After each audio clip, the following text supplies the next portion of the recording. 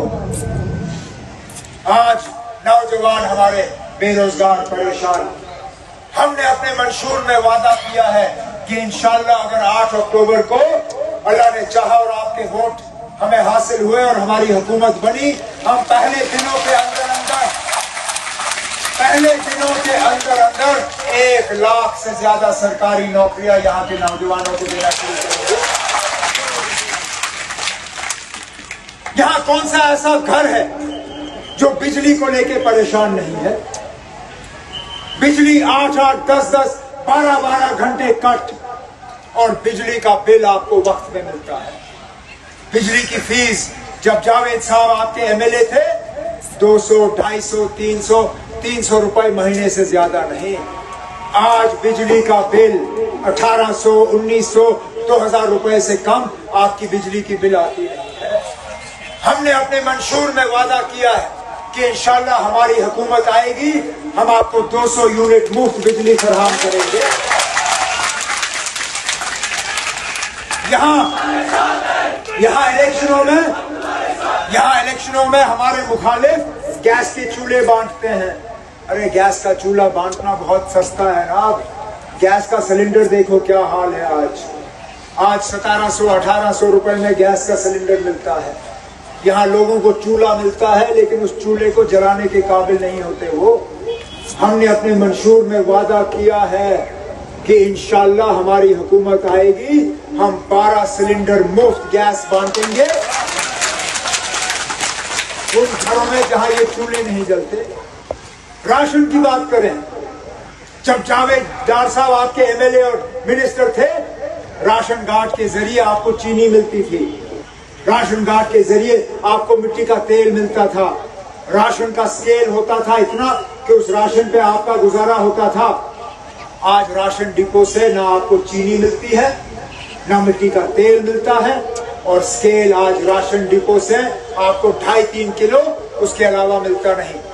ہم نے اپنے منشور میں وعدہ کیا ہے کہ انشاءاللہ ہماری حکومت آئے گی 8 اکتوبر کے بعد، جب آپ کی دعاؤں کے نتیجے یہاں نیشنل کانفرنس کی حکومت بنے گی، ہم جموں کشمیر میں دوبارہ ایک ترقی کا دور، ایک امن کا دور، ایک بھائی چارے کا دور، ایک وہ دور جس میں نوجوانوں کے ساتھ پکڑ دکڑ نہ ہو، ایک وہ دور جس میں نوجوانوں کے خلاف FIR نہ لگے، ایک وہ دور جس میں PSA کا قانون جموں کشمیر سے ہمیشہ کے لیے ہٹا دیا جائے گا، ایک وہ دور جب ہم باہر جیلوں میں جو سڑ رہے نوجوان ان کو واپس لا کے یہاں چھوڑنے کا کام شروع کریں گے. انشاءاللہ وہ دور آئے گا اور 8 اکتوبر کے بعد آئے گا. لیکن آج صرف آپ سے ایک مؤدبانہ گزارش کر کے آپ سے اجازت لوں گا کہ 1 اکتوبر کو یہاں ووٹ ڈالنے کا دن ہے. مہربانی کر کے صبح سویرے پولنگ بوتھ میں جائیں، بسم اللہ کریں، حل کا بٹن ڈھونڈیے اور جاوید صاحب کو اور مجھے آپ اپنی نمائندگی اور اپنی خدمت کرنے کا موقع دے دیجیے. یہی میری گزارش ہے، یہی گزارش کرنے میں یہاں آیا ہوں.